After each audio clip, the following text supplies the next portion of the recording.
A raspy voice could be a blessing or a curse for your singing career. So today we're going to deep dive into how to fix or embrace that voice in this tutorial for artist development by Open Mic UK. Hello, I'm Alan Spicer and I'm going to help tickle those vocal cords. A raspy voice is nothing to be worried about. It can give you something unusual, something unique to your sound. Maybe even add a soulful element to your music. Whether you're looking to raspy singers for inspiration or looking to calm your vocal cords down, there's a few things that might help. Now, a hoarse voice or a raspy singing voice is when your vocal cords has an unbalanced adduction. This means they don't come together consistently, preventing your voice from sounding clean. It could be a great effect for your music, but can damage your vocal cords if used too much. A raspy voice can also be the byproduct of overworking your voice a bit too much, singing too softly in a high register. So you need to look after your instrument that is your vocal cords if you want to continue creating music. Now, there are many raspy singers out there that have made a career out of their sound. You love their sexy, husky, rough voice. These could be people like Rihanna, Miley Cyrus, Alicia Keys, Amy Winehouse, Pink, Christina Aguilera, Macy Gray, Stevie Nicks, Janis Joplin, Bonnie Tyler,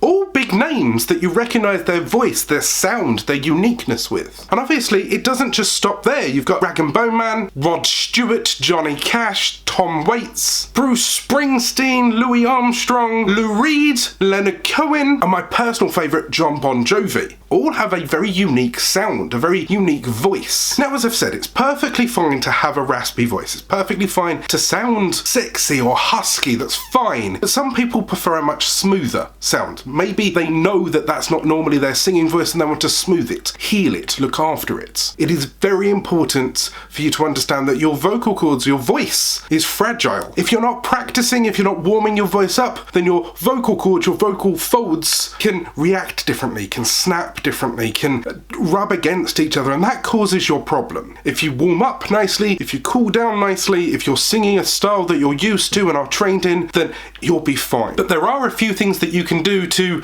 rehabilitate if you've gone a step too far or that isn't your desired sound at all. Number one, stay hydrated. Now, this may sound like common sense, but make sure that you're drinking enough water. It's normally around 2 pints of water or 8 small cups, maybe warm water.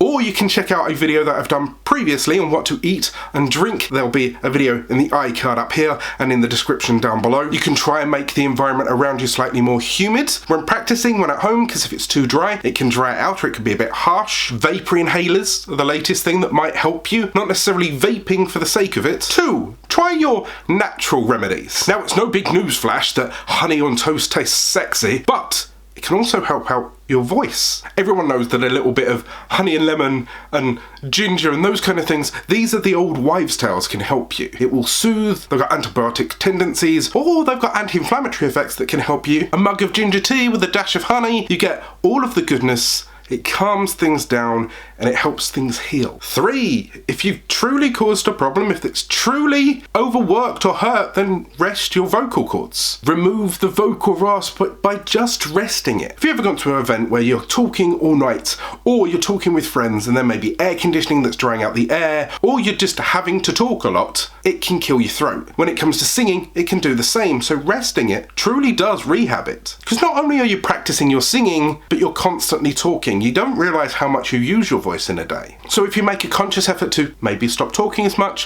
focus on your breathing, sip on your water, you're not aggravating it any further. It's giving it a chance to sit still and heal. After all, nobody likes to be overworked, and you need to look after yourself, just like you'd look after your guitar, just like you'd look after your drums, just like any instrument. Your voice is very important to you and your music. If you're cultivating a certain sound, if you're cultivating a certain brand, and you have to steer away from it because you've damaged them, you've strained your vocal cords, then that could mean in the long run you no longer get to perform some of the songs that made you who you are, or some of the ones that you really truly love because you've not looked after your instrument properly. Now, if you want more tips on what you can and can't eat, what you should and shouldn't avoid, I've done a video here, and there's a playlist here of our artist development tips and tricks from the Open Mic UK team. Subscribe to the channel for more helpful tricks and tips on a weekly basis, and I'll see you soon.